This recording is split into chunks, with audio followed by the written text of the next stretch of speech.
Page 6. When McCandless arrived back in Carthage on a bitter February morning in 1992, he'd already decided that he would depart for Alaska on April 15th. He wanted to be in Fairbanks by the end of April in order to have as much time as possible in the north before heading back to South Dakota to help out with the autumn harvest. By mid-April, Westerberg was short-handed and very busy, so he asked McCandless to postpone his departure date and work a week or two longer. But Westerberg says, "Once Alex made up his mind about something, there was no changing it. I even offered to buy him a plane ticket to Fairbanks, which would have let him work an extra 10 days and still get to Alaska by the end of April. But he said, 'No, I want to hitch north. Flying would be cheating. It would wreck the whole trip.' McCandless left Carthage on April 15th.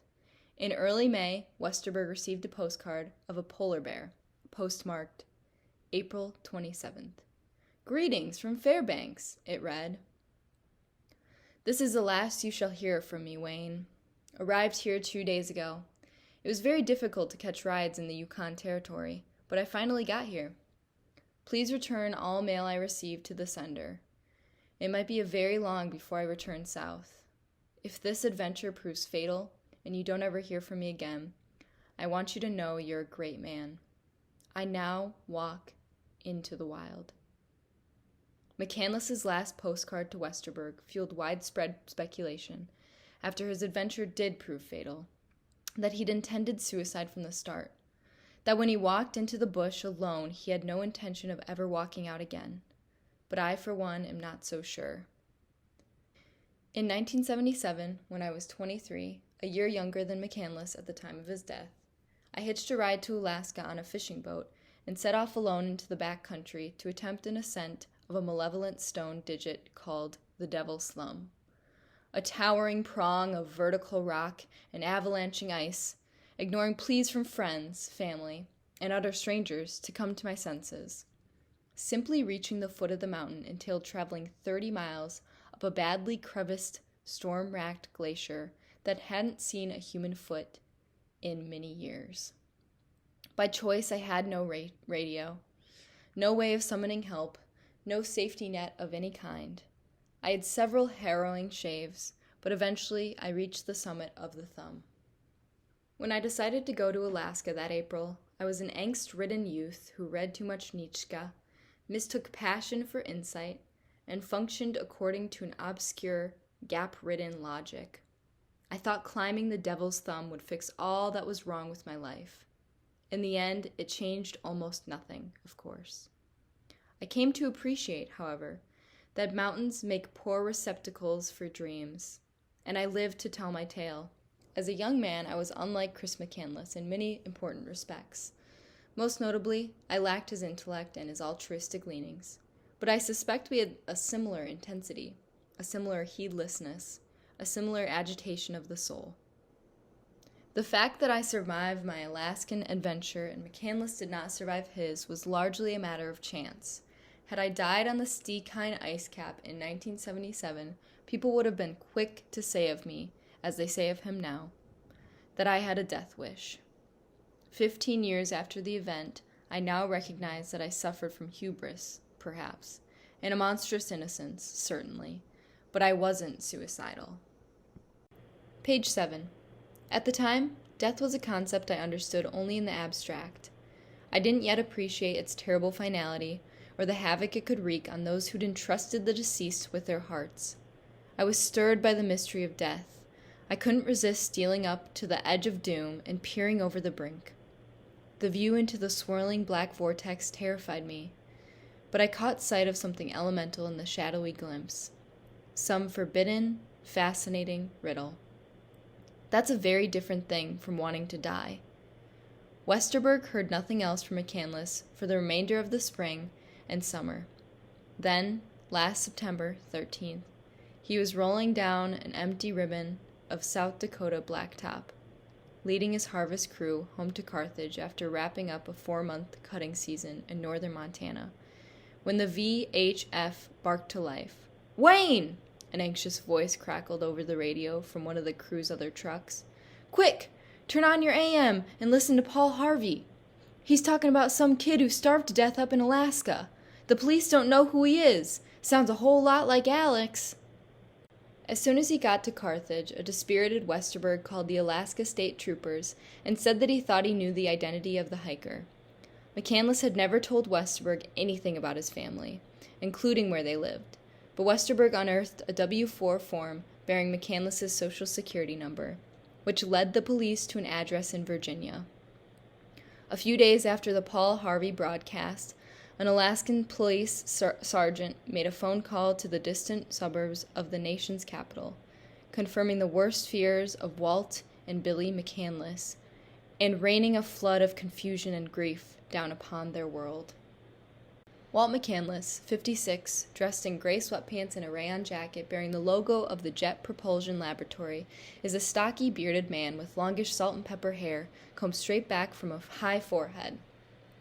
7 weeks after his youngest son's body turned up in Alaska wrapped in a blue sleeping bag that Billy had sewn for Chris from a kit, he studies a sailboat scudding beneath the window of his waterfront townhouse. How is it, he wonders aloud as he gazes blankly across the Chesapeake Bay, that a kid with so much compassion could cause his parents so much pain? 4 large pieces of poster board covered with dozens of photos documenting the whole brief span of Chris's life stand on the dining room table. Moving deliberately around the display, Billy points out Chris as a toddler astride a hobby horse, Chris as a wrapped 8-year-old in a yellow slicker on his first backpacking trip, Chris at his high school commencement. The hardest part, says Walt, pausing over a shot of his son clowning around on a family vacation, is simply not having him around anymore. I spent a lot of time with Chris, perhaps more than with any of my other kids. I really liked his company, even though he frustrated us so often. It is impossible to know what murky convergence of chromosomal matter, parent-child dynamics, and alignment of the cosmos was responsible. But Chris McCandless came into the world with unusual gifts and a will not easily deflected from its trajectory. As early as 3rd grade, a bemused teacher was moved to pull Chris's parents aside and inform them that their son marched to a different drummer. At the age of 10, he entered his first running competition, a 10K road race, and finished 69th, beating more than 1,000 adults. By high school, he was effortlessly bringing home A's, punctuated by a single F, the result of butting heads with a particularly rigid physics teacher, and had developed into one of the top distance runners in the region. Page 8. As captain of his high school cross-country team, he concocted novel, grueling training regimens that his teammates still remember well. Chris invented this workout he called Road Warriors, explained Gordy Kukulu, a close friend from those days.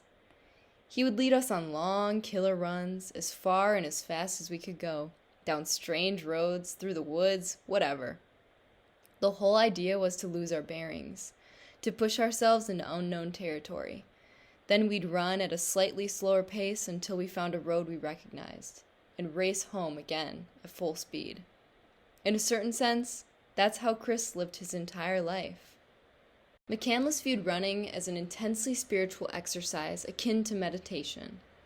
Chris would use the spiritual aspect to try and motivate us, recalls Eric Hathaway, another friend on the team.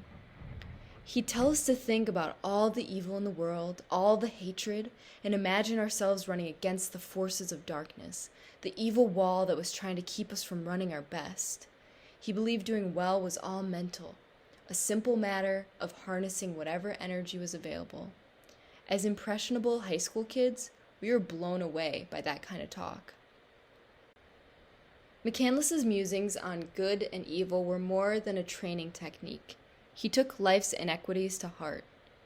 Chris didn't understand how people could possibly be allowed to go hungry, especially in this country, says Billy McCandless, a small woman with large, expressive eyes. The same eyes Chris is said to have had. He would rave about that kind of thing for hours. For months, he spoke seriously of traveling to South Africa and joining the struggle to end apartheid.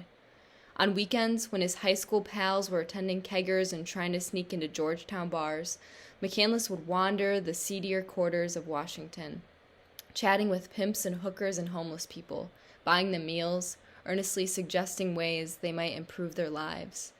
Once, he actually picked up a homeless man from downtown D.C., brought him to the leafy streets of Annandale, and secretly set him up in the Airstream trailer that his parents kept parked in the driveway. Walt and Billy never even knew they were hosting a vagrant. McCandless's personality was puzzling in its complexity. He was intensely private, but could be convivial and gregarious in the extreme. And despite his overdeveloped social conscience, he was no tight-lipped, perpetually grim do-gooder who frowned on fun. To the contrary, he enjoyed tipping a glass now and then, and was an incorrigible ham who would seize any excuse to regale friends and strangers with spirited renditions of Tony Bennett tunes. In college, he directed and starred in a witty video parody of Geraldo Rivera opening Al Capone's Vault. And he was a natural salesman. Throughout his youth, McCandless launched a series of entrepreneurial schemes, a photocopying service, among others, some of which brought in impressive amounts of cash. Upon graduating from high school, he took the earnings he'd socked away, bought a used Datsun B210, and promptly embarked on the first of his extemporaneous transcontinental odysseys.